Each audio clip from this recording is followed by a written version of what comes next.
महाकारुणिक तथागत भगवान बुद्ध को त्रिवार वंदना।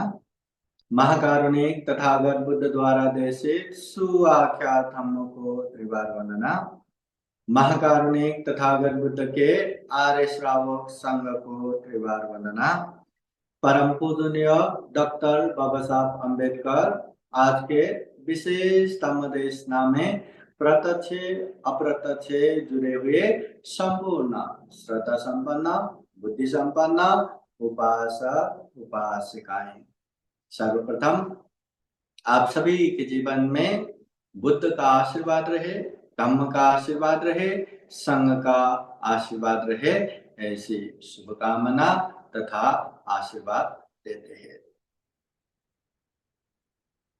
आज हम विशेषतः जातक कथाओं में एक जातक कथा सुनने वाले हैं और आज हम जिस जातक कथा सुनने वाले हैं वो जातक कथा का नाम है वात मीग जातक।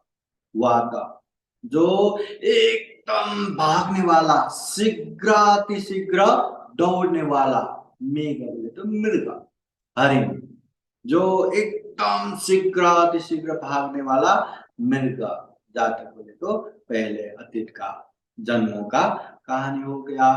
तो ये जातक कथा महाकारुणिक तथागत बुद्ध ने कहा किसके लिए ये उपदेश दिया था?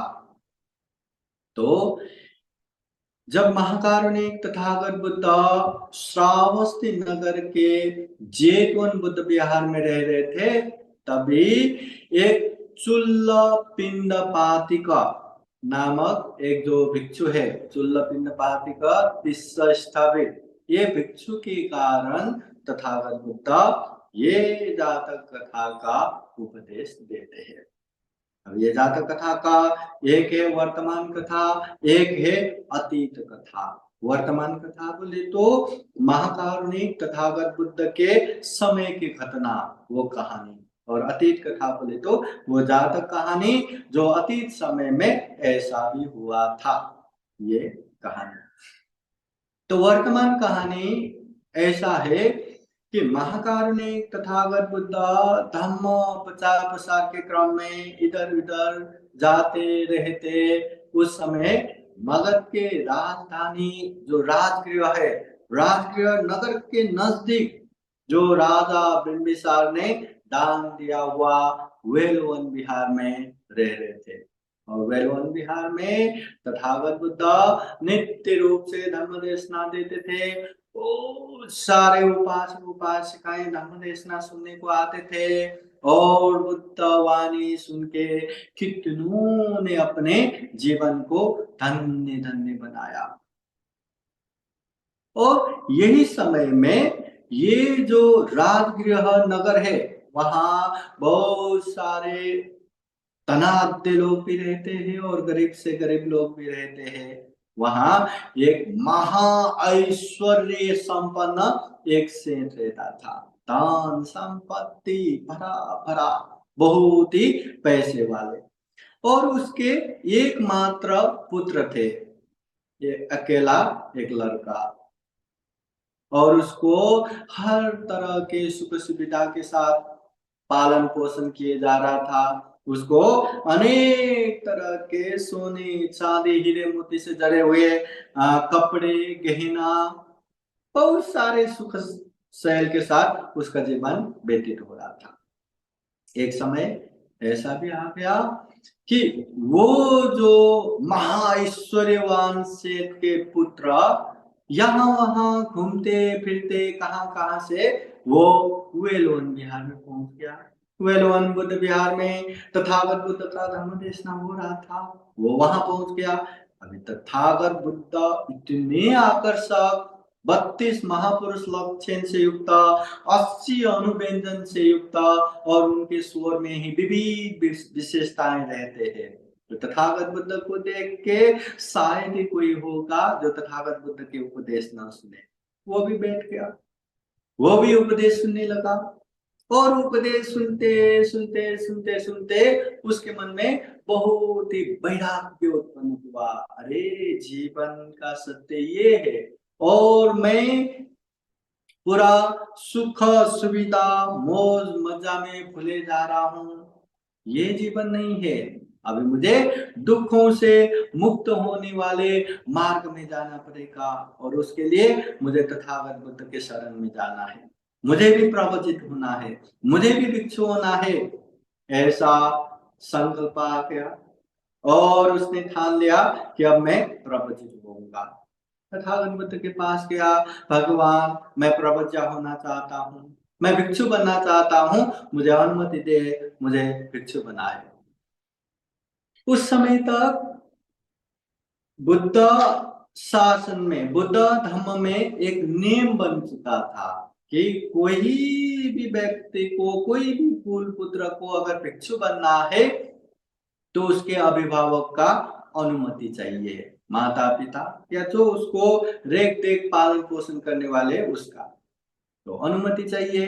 तो ये सुन के वो भी गया अपने माता पिता से अनुमति लेने कि भगवान बुद्ध का उपदेश सुना, अब मैं दुख मुक्ति के मार्ग पे चलने के लिए मैं प्रवज्जा होना चाहता हूँ, मैं भिक्षु बनना चाहता हूँ, कृपा करके मुझे अनुमति दे। माता पिता इतना महा ऐश्वर्यवान, धन संपत्ति से परिपूर्ण, और वो एकलौता पुत्र, और एकलौता पुत्र आके कहते हैं मुझे संन्यास लेना है। कौन माता पिता फिर इस तरह से उसको अनुमति देगा? अनुमति नहीं दिया। कहते हैं तुम्हें घर गृहस्थ में रह के जो जो पुण्य करना है करो, दान करना है जो जो करना है करो, पर प्रवज्जा लेने की बात मत करो। हाँ, संन्यास होने की बात मत करो, घर में रह के जो करना है करो। पर वो सेठ के पुत्र जिसका नाम तिष्य कुमार है, वो तिष्य कुमार को इतना प्रवज्जा होने का श्रद्धा उत्पन्न हो चुका था, इतना वैराग्य उत्पन्न हो चुका था, नहीं उसको कैसे भी हो अभी प्रवज्जा ही लेना है, भिक्षु ही बनना है, बुद्ध के शिष्य बनना है। तो ये बातें माता पिता को अनेक तरह से समझाया कि कृपा करके मुझे अनुमति दे, मैं प्रवज्जा होना चाहता हूँ, मुझे अनुमति दे। मगर माता पिता तैयार ही नहीं।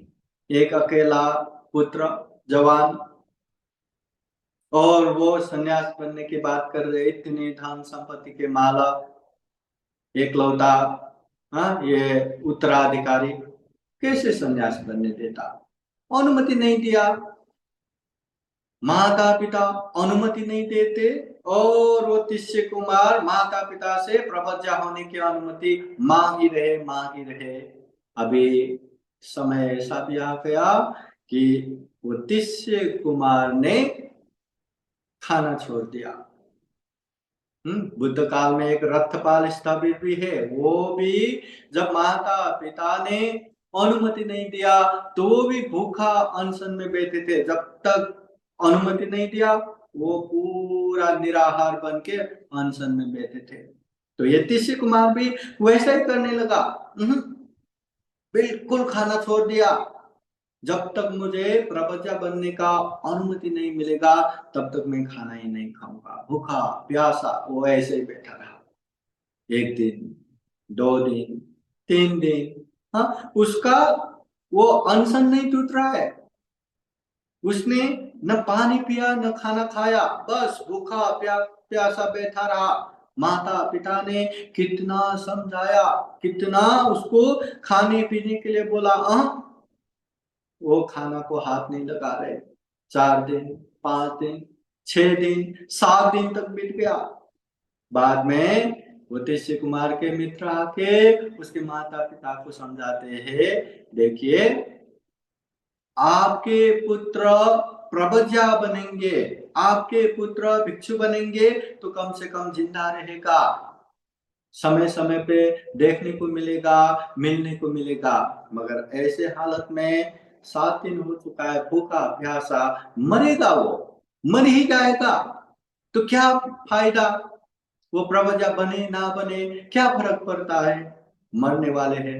इसलिए आप लोग अपना जिद छोड़ दीजिए, उसको प्रवज्जा होने की अनुमति दे।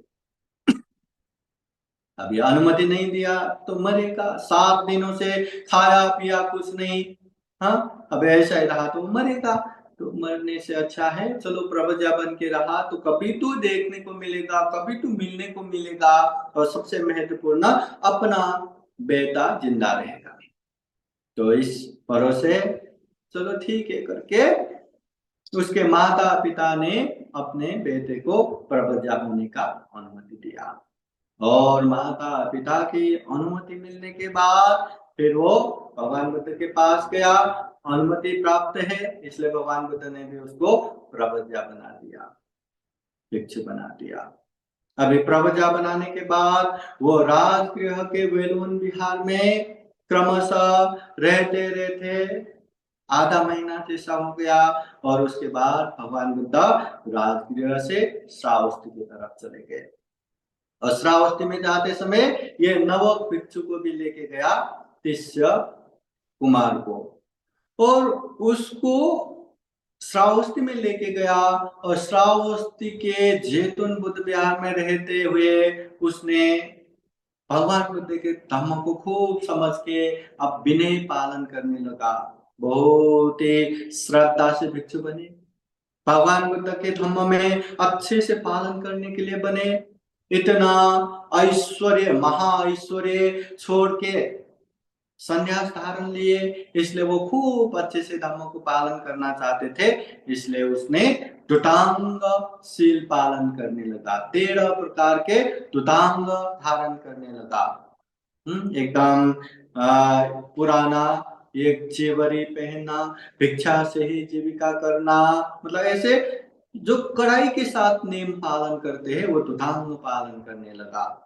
और इस तरह से वो दुटांग पालन करने लगा कि पूरे श्रावस्ती में उसका नाम बहुत ही प्रसिद्ध प्रज्ञावान दुटांगधारी के रूप में एकदम प्रख्यात हो गया पूरा श्रावस्ती में। ऐसे ही समय बीता जा रहा था, समय आगे बढ़ रहा था। एक समय ये इधर राजगिरी में एक ऐसा समय आ गया कि वहां उत्सव आ गया, एकदम नक्षत्र आदि का एक उत्सव हो गया, चार हो गया। और वो उत्सव में सारे राजगृहवासी अनेक तरह से खुशहाली मना रहे, अनेक तरह से मनोरंजन कर रहे। ऐसे समय में ये जो तिष्य कुमार बाद में एकदम दुतांगधारी होके उसको पिंडपाती का तिस्सा स्थाविर के नाम में जाना गया। तो उनके गृहस्थ कालीन माता पिता जो राजगृह में जो से थे, तो माता पिता ऐसे उत्सव आया तो अपने पुत्र का जो गहना, जो अमूल्य अमूल्य गहना कपड़ा जो चांदी के दलिया में रख के उसको पकड़ते हैं, उसको छाती में लगाते हैं और खूब शोक संताप करते हैं, अरे मेरे पुत्र। ऐसे उत्सव में इस तरह का गहना लगाते हुए, इस तरह का कपड़ा लगाते हुए यहाँ वहां मनोरंजन करते थे, इतना मतलब हंसी मजाक खुशहाली मनाते थे। आज मेरे पुत्र प्रवज्ञा बन के गए, अभी तो राजगिरी में भी नहीं नहीं है, श्रावस्ती लेके गए, न जाने क्या कर रहा होगा, कहाँ बैठा होगा, कैसी हालत होगा। ऐसे माता पिता का मन अपने पुत्र को याद करते करते वो घर गहना वो कपड़ा ऐसा पकड़ पकड़ के छाती में लगा लगा के रो रहे थे, बहुत रो रहे थे। अब एक सेंट इस तरह से रोते हैं तो यहाँ वहां से सब लोग देखने के लिए आते हैं। तो ऐसे में वहां से गुजर रहे एक खूबसूरत गणिका ने भी ये दृश्य देखा। गणिका बोले तो एक बेश्या जैसा, उस समय गणिका बोले तो बहुत ही सम्मानजनक वो स्थान, जो भी खूबसूरत रहते उसको गणिका, मतलब गणिका बोले तो अच्छा खासा नाम उसका पोस्ट। तो एक गणिका वहां से गुजर रहे थे तो एक सेठ के घर में इतना रोना, मतलब ये सुन के वो भी जाके पूछते हैं आप लोग क्यों इतना रो रहे, तो कहते हैं हमारे पुत्र, हमने कितना रोका, ना कहते हुए भी प्रवज्ञा बन के गया, भिक्षु बन के गया, गौतम बुद्ध के पास, मतलब उनके साथ चले गए। अभी क्या कर रहा होगा, क्या हो रहा होगा, तो उनको याद कर करके हम रो रहे। तो गणिका पूछती है अभी वो कहाँ है, अभी श्रावस्ती में है। तो गणिका कहती है अगर मैं उनको वापस लाऊं तो क्या मुझे ये घर के सभी ऐश्वर्य मुझे देंगे क्या? तो उनके माता पिता कहते हैं अगर मेरे पुत्र को वापस ला दो तो ये सभी ऐश्वर्य आपको दे दूंगा, बस वो ला के दो। तो गणिका कहती है ठीक है, ये मेरी जिम्मेदारी हो गई कि मैं आपके पुत्र को वापस लाऊंगा। तो ठीक है करके उसके माता पिता उस सेठ ने भी गणिका को अपने लोगों के साथ जो जो खर्चा लगता है वो सारा लेके भेज दिया। तो गणिका भी जो पर्दे वाला पालकी है उसने खूब सज धज के वो श्रावस्ती की तरफ चले गए। और श्रावस्ती में जाने के बाद वो जो पिंडपाती का शिष्य स्थविर भिक्षु है, जो राजगृह सेन के पुत्र है, कि वो कहाँ कहाँ जाते हैं, क्या क्या करते हैं, वो सब मालूम करने के बाद वो भंते जी जिस गली से, जिस जगह से भिक्षाटन जाते हैं वही गली के पास उसने अपना घर बसाया। वहां पे एक घर में रहने लगा। और घर में रहने के बाद संपूर्ण परिचारिका, हाँ, वहां रख के जो भी सेठ के लोग है उन लोगों को मतलब वहां दिखाई ना पड़े उस तरह से रख के सारे परिचारिका उपासिका बन के अच्छे से वहां रहे। अभी क्या हुआ, जैसे जैसे वो पिंडपाती का स्थापित बनते भिक्षा आने लगे तो वहां बहुत श्रद्धा से उनको वहां बुलाते और उनको थोड़ा थोड़ा दान देने लगे। पहले तो थोड़ा थोड़ा, बाद में तो कटोरी भर भर के बहुत ही स्वादिष्ट, बहुत ही अच्छा अच्छा भोजन दान देने लगे, खूब श्रद्धा से दान देने लगे।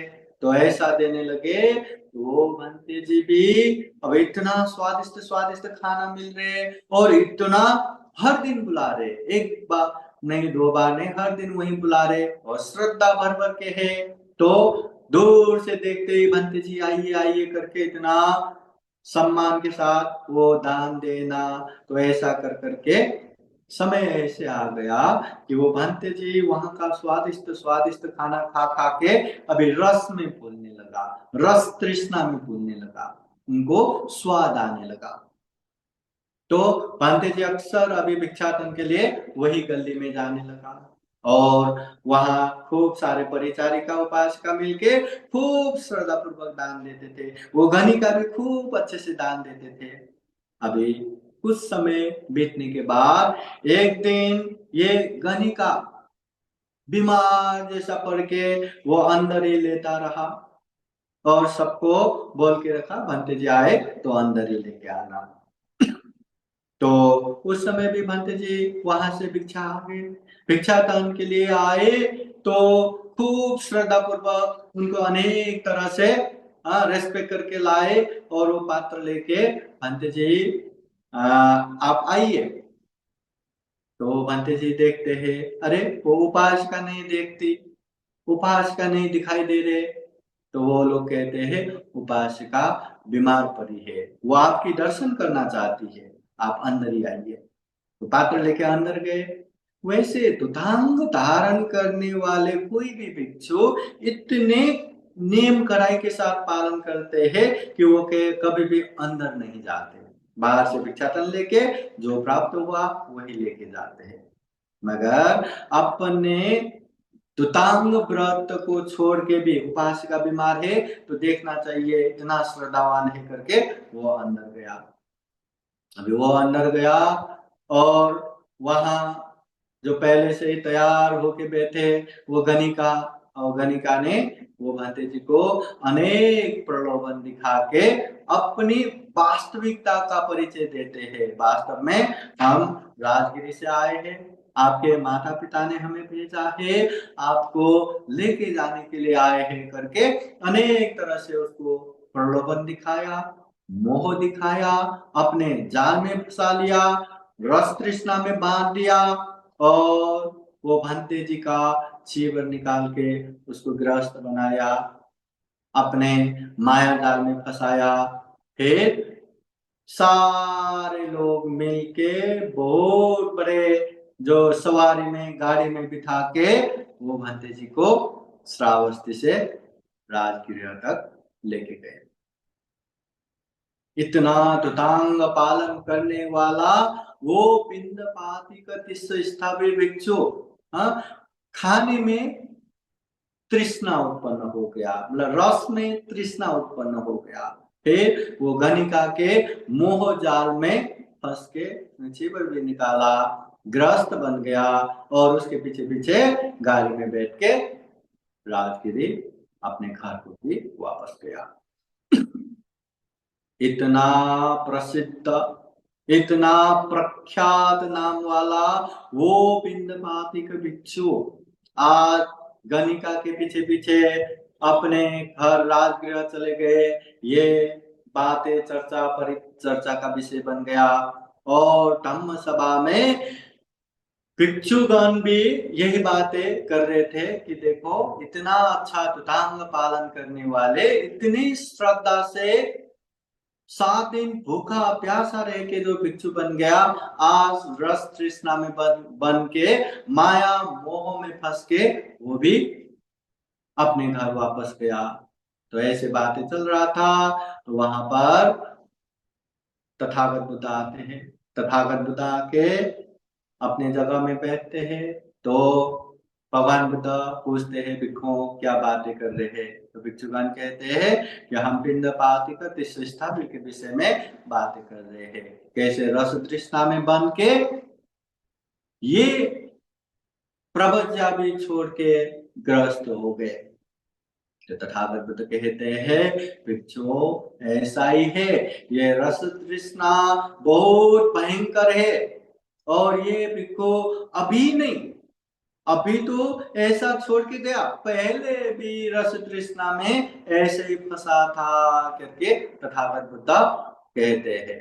अब उस समय भिक्षु प्रार्थना करते हैं भगवान इस समय की बातें तो हमें पता है, पर पहले क्या हुआ था, क्या बीता था वो हमें पता नहीं, कृपा करके वो पहले की घटना हमें बताए। फिर तथागत बुद्ध अच्छा ठीक है ध्यान से सुनो कहते हुए ये पूर्व जन्म की बातें या जातक कहानी, अतीत कहानी बताते हैं। तो अतीत कहानी जो वात मीग जातक, वात मीग जातक इस तरह है। पहले पहले बहुत पहले वाराणसी नगर में, वाराणसी राज्य में ब्रह्मदत्त राजा राज्य कर रहे थे।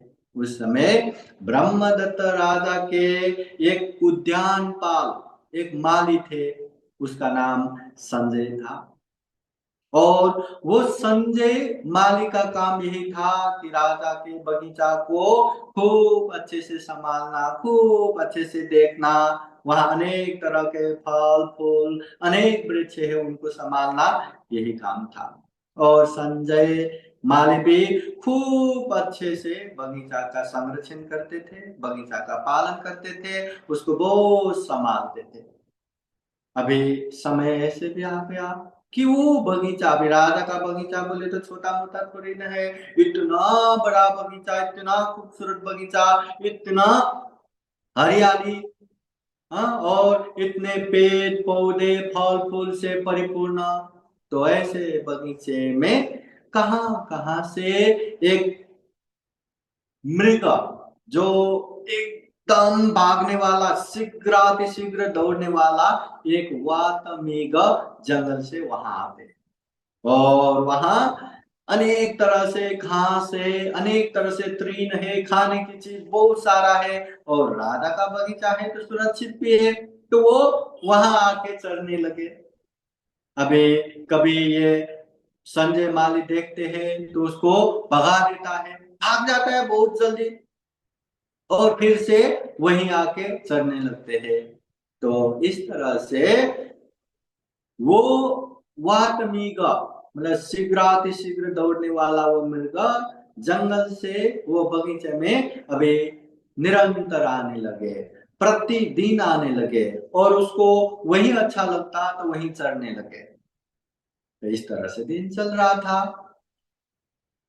इधर जो संजय माली है, संजय माली का काम यही था कि जो वहां बगीचे के अनेक तरह के फल फूल जो भी है उसको राधा के वहां पेश करना, राधा के वहां पहुंचाना। वो हर दिन जो जो है वो राधा के वहां पहुंचाते थे। एक दिन राधा ने सुमन माली से हाँ वो मिल के बात किया कि हे संजय माली, बगीचा सब अच्छा तो है ना, वहां का काम धंधा तो अच्छा है ना? संजय माली कहते हैं महाराज बहुत ही अच्छा है, खूब अच्छा है। राजा पूछते हैं वहां बगीचे में कुछ नई बात तो नहीं हो रहा है ना, कुछ आश्चर्य की बात तो नहीं हो रहा है ना? तो वो संजय माली कहते हैं महाराज बाकी सब तो ठीक है, पर वो बगीचे में हर दिन जंगल से एक एकदम दौड़ने वाला एक मृग यहाँ आके चरने आते हैं, हर दिन यहाँ आते हैं। तो राधा कहते हैं अच्छा तो ऐसी बात है, तो क्या तुम वो मृग को पकड़ सकते हैं क्या? तब वो संजय माली कहते हैं महाराज अगर मुझे थोड़ा सा मधु मिलते हैं तो वो मृग को पकड़ना ही क्या, मैं राजभवन तक लेके आ सकता हूँ। तो राधा कहते हैं ठीक है लाओ, उसको मधु दिलाते हैं। अभी वो मधु लेके वो संजय माली क्या करते हैं, जहां अक्सर वो वात मृग जहां चढ़ने आते हैं वो घासों में वो मधु मिलाने लगा। तो मधु मिलाया और वो मृग आके वहां चरने आया, तो मधु के स्वाद के साथ साथ वो घास खाया तो इतना अच्छा लगा, इतना अच्छा लगा, वो हर दिन वहीं आके चरने लगे। तो खा खा के इतना अच्छा लगा, हर दिन चरने के बाद एक दिन संजय मालिक वहां प्रकट हो गया, मतलब मृग के सामने आ गया। मृग के सामने आ गया तो मृग इतना घबराया, यहाँ भागते वहां भागते, इधर भागते उधर भागते, भाग भाग के चले जाते हैं। मगर एक दिन नहीं, दो दिन नहीं, हर बार ऐसे सामने सामने दिखने के बाद मृग भी धीरे धीरे ये कुछ नहीं करता करके मतलब नजदीक नजदीक भी बैठने लगा। और समय ऐसे आ गया कि मृग को ये संजय माली के ऊपर विश्वास हो गया कि अब ये कुछ करने वाला नहीं, कुछ हानि नहीं करने वाला, कोई नुकसानी नहीं पहुंचाने वाला। तो समय ऐसे आ गया कि अभी संजय माली के हाथों में भी जो घास है वो आके खाने लगा, दोनों में अच्छा खासा हो गया।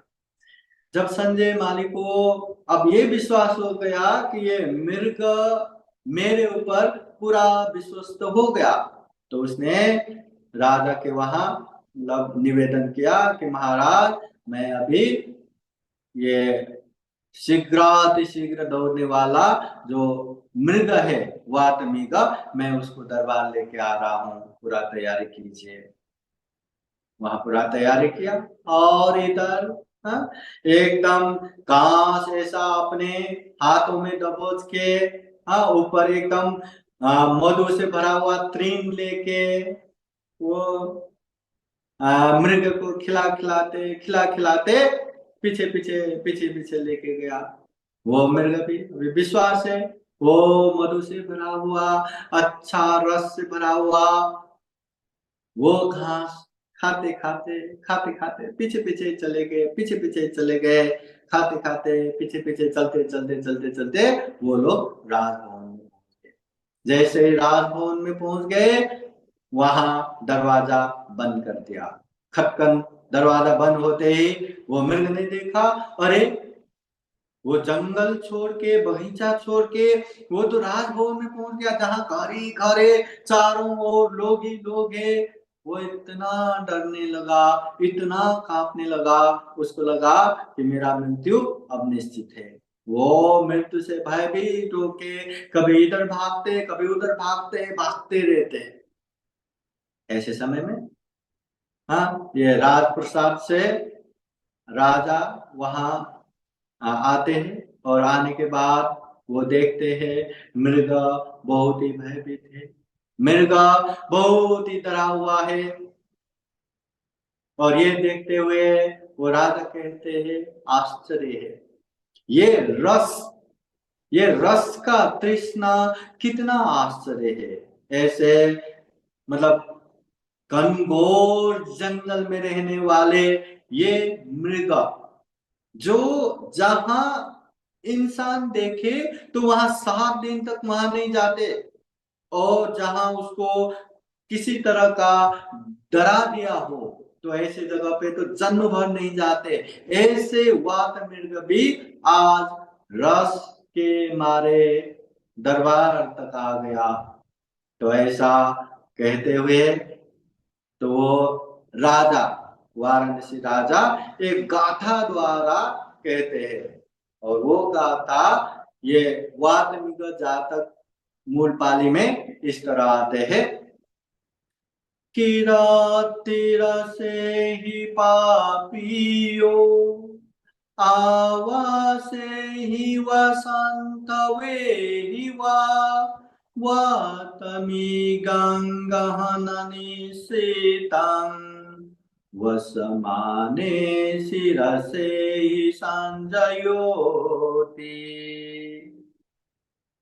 ये राजा कहते हैं जो ये घर बार, जो निवास स्थान अच्छे अच्छे होना चाहिए, बनना चाहिए, उसमें जो अटैचमेंट रहता है, रस रहता है, उससे भी कहीं ज्यादा जो अपना मित्र होना चाहिए, दोस्त होना चाहिए, वो साथ में रहना चाहिए, ऐसा जो अटैचमेंट है, रस है, उससे भी कहीं ज्यादा ये खाने वाला रस बढ़कर रहता है, पाप कर रहता है।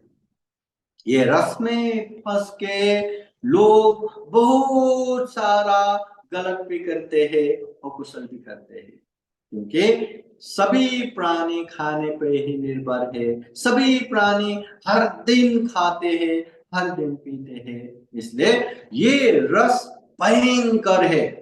जो व्यक्ति ऐसे रस तृष्णा में फंस गया वो कुछ भी पाप कर सकता है, कोई भी अकुशल कर सकता है, ये बहुत भयंकर है। तथागत बुद्ध इसलिए भी कहते हैं उपदेश में भोजने मत्तन्यो, ये भोजन में मात्रा ज्ञान होना चाहिए। खाना है करके कितना भी खा के नहीं बैठना, और नहीं खाना है करके कितना भी भूखा नहीं रहना। भूखा रहा तो भूख से वो मर जाएगा, ज्यादा खाया तो अपच होके मर जाएगा। इसलिए बुद्ध हमेशा मध्यम मार्ग उपदेश देते हैं, ज्यादा खाना भी नहीं और भूखा भी नहीं रहना। मात्रा ज्ञान शरीर के पालन पोषण के लिए, शरीर में उत्पन्न रोग व्याधि को नष्ट करने के लिए जो हमें काम करना है, वो काम करने में जो शक्ति चाहिए, वो शक्ति के लिए हमें खाना है। रस में फूलने के लिए, रस के लिए खाना नहीं है। जो व्यक्ति रस तृष्णा में फूलता है वो अनेक अनेक पाप करता है, अनेक अनेक मुसीबतों में फंस जाता है। अभी देखो ये वातमिका, इतना घोर जंगल में रहने वाले ये मृगा, इतना भागने वाला ये मित्र, ये मृगा, जहां इंसान देखे सप्ताह भर वहां न जाए, और जहां उनको थोड़ा भी डर लगे जन्म भर वहां न जाए, मगर ये रस तृष्णा में फंस के ये संजय माली उसको यहां तक पकड़ के लाए। तो ऐसा मतलब रस तृष्णा के विषय में बताते हैं। और फिर राजा ने इतना घबराए हुए, इतना कांपते हुए, मृत्यु से भयभीत वो मृग को देख के राजा ने उसको अभय दान दिया और उसको फिर से जंगल में छोड़ दिया। और बाकी लोग अपने अपने कर्म अनुसार आराम से जिंदगी जीते हुए परलोक हो गए। महाकारुणिक तथागत बुद्ध ये जातक कथा को प्रस्तुत करते हुए कहते हैं कि ये जो पिंडपाती का तीसरा स्थापित केवल अभी रस तृष्णा में फूला नहीं है, पहले भी रस तृष्णा में फूल के खूब बड़े मुसीबत का सामना करना पड़ा। और जातक कथा और वर्तमान कथा को जोड़ते हुए तथागत बुद्ध कहते हैं उस समय जो रस तृष्णा में फंसे जो मृग है वो अभी के ये पिंड पातिक तीसरा स्थापित भिक्षु, और जो गणिका है जिसने रस तृष्णा में फंसा के उसको लेके गए वो तो ये गणिका, ये जो संजय माली है। और तथागत बुद्ध कहते हैं जो वाराणसी के राजा जो है वो तो मैं ही हूँ, मतलब बोधिसत्व है। तो इस तरह से जातक कथा का प्रसंग जोड़ते हुए उपदेश देते हैं। मतलब दुनिया में रस तृष्णा कितना डरावना है, ये रस तृष्णा से चलते हुए इंसान कितना बड़ा बड़ा पाप कर सकता है, अकुशल कर सकता है, कितने बड़े बड़े मुसीबतों में फंस सकता है, इसका एक ज्वलंत नमूना है। दुनिया में बहुत सारे लोग ये रस में भूल के, ये तृष्णा में अटैच होके, आसक्ति होके बहुत सारा पाप करते हैं। आंखों से देखने में हो, कानों से सुनने में हो, जीभ से स्वाद लेने में हो, नाक से गंध लेने में हो, शरीर से स्पर्श करने में हो, ऐसे तृष्णा में फंसा तो बहुत बड़ा पाप करते रहते हैं। इसलिए ऐसे रस तृष्णा से दूर होना चाहिए। तथागत बुद्ध कहते हैं सब रसंग धम्म रसंग जिनाति, दुनिया में इस प्रकार के जितने भी रस है वो सारे रसों में धम्म रस हमेशा जीतता है, धम्म रस हमेशा बड़ा रहता है, ऊपर रहता है। हाँ, अगर धम्म अच्छे से जान के, अच्छे से समझ के, अच्छे से उसको ग्रहण किया तो धम्म रस के सामने संपूर्ण रस तृष्णा, संपूर्ण काम वासना, संपूर्ण ये स्वाद सब फीका पड़ने लगता है। धम्म रस इतना बड़ा है। इसलिए धम्म को अच्छे से जानना है, अच्छे से समझना है, श्रद्धा पूर्वक धम्म सुनना है। ये बुद्धवाणी है, ये सुनने से हमारा कल्याण होगा, ये सुनने से हमारा उपकार होगा, अपनों का भी उपकार होगा। ये श्रद्धा रखते हुए, ये विश्वास रखते हुए सुनना चाहिए। धम्म रस हमेशा जीतता है। तो आज का ये जातक कथा वात मेघ जातक, फिर से थोड़ा सा इसको सारांश में बताता हूँ। बुद्ध राजगृह के, वेलोन बुद्ध विहार में रहते समय राजगृह के एक बड़ा महाऐश्वर्यवान सेठ के पुत्र बुद्ध के उपदेश सुनते हैं, प्रवजा होने की इच्छा करते हैं। माता पिता अनुमति नहीं देते तो 7 दिन भूखा रह के अनुमति प्राप्त करके भिक्षु बनते हैं। आधा महीना वहां रह के श्रावस्ती आते हैं, वहां तुतांगधारी व्रत पालन करते हुए खूब अच्छे से रहते हैं, खूब प्रसिद्ध होके रहते हैं। राजगृह में एक उत्सव आता है, उसके माता पिता पुत्र को याद करके बहुत रोते हैं। तो ऐसे समय में एक गणिका के मैं उसको वापस लाता हूँ, मुझे ये सभी ऐश्वर्य चाहिए करके वो जाती है वहां श्रावस्ती। और जहां भिक्षाटन आने की जगह है वहीं अपना डेरा जमा के एकदम श्रद्धा पूर्वक ये दान दे के, अच्छे अच्छे स्वादिष्ट स्वादिष्ट रस दे के उसको रस तृष्णा में फंसाते हैं। और एक दिन तो उसको चीवर निकाल के रस तृष्णा में बांध के माया जाल में फंसा के गृहस्थ बना के श्रावस्ती से राजगृह लेके जाते हैं। और धम्म सभा में ये बातें चल रहा था तो तथागत बुद्ध पहले भी ऐसा ही होता था, हो चुका है करके ये वातमीग जातक कथा कहते हैं। और ये वाराणसी राजा के जो उद्यानपाल ये संजय माली है, वो बगीचे में जंगल से एक मृग आके वहां चरने आते थे और वहीं चरने लगे। और ये राजा ने जब पता किया तो राजा कहते उसको पकड़ के ला सकते हैं क्या? हाँ, पकड़ना क्या, यहीं तक लाता हूं करके मधु घास में डाल डाल के उसको रस तृष्णा में फंसाते हैं और उसके सामने जाके उसको मित्र जैसा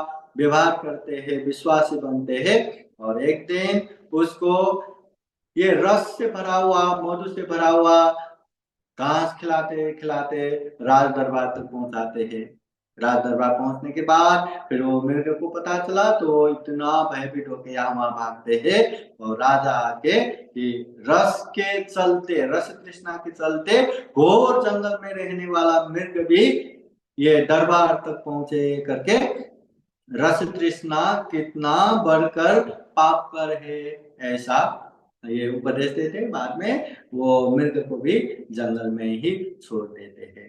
तो ये पहले का और अभी का बात, ये बातें को जोड़ते हुए बुद्ध कहते हैं ये जो मृग है अभी के पिंडपातिक स्थविर है, जो रस तृष्णा में फंस गया, वो रस तृष्णा में फंसाने वाले जो संजय माली है अभी के गणिका हो गया। और वो वाराणसी के राजा स्वयं बोधिसत्व या मैं ही हूं करके बुद्ध कहते हैं। ये हुआ वात मेघ जातक। तो अगले समय हम दूसरा जातक सुनेंगे। हम सभी भी ऐसे धम्म को जान के, धम्म रस लेके खूब पुण्य करे, खूब धर्म करे और ये दुर्लभ, ये अमूल्य, ये सर्वश्रेष्ठ मनुष्य जीवन को सफल बनाए, सार्थक बनाए, ऐसी कामना करते हुए आज का ये धम्म देशना यही संपन्न करते हैं। सबका मंगल हो, सबका कल्याण हो। भवतु सब मंगलम। धम्म देशना के अंत में आप सभी को बुद्धवाणी पाली गाथा द्वारा आशीर्वाद देते हैं। सभी लोग हाथ जोड़ के बैठिए। आप सभी के जीवन में बुद्ध का आशीर्वाद रहे, धम्म का आशीर्वाद रहे, संघ का आशीर्वाद रहे। सभेतियो विवजन्तु सबरोगो विनाशतु माते भवत्वन्तरायो सुखी दीर्घायुको भव। भवतु सर्वमङ्गलं रक्षन्तु सर्वदेवता सर्वभूतानुभावेन सदा सुखी भवन्तु ते।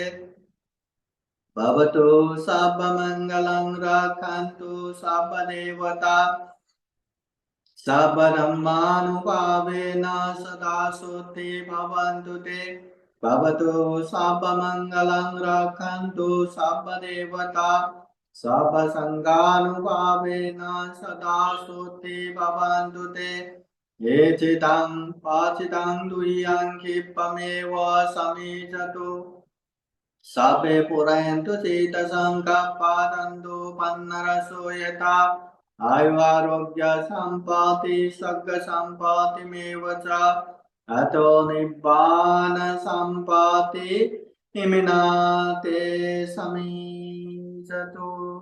साधु साधु साधु। बुद्धं नमामि, धम्मं नमामि, संघं नमामि। सबका मंगल हो, सबका कल्याण हो, सुखी हो, सुखी हो, सुखी हो। आज का ये धम्म देशना यही संपन्न।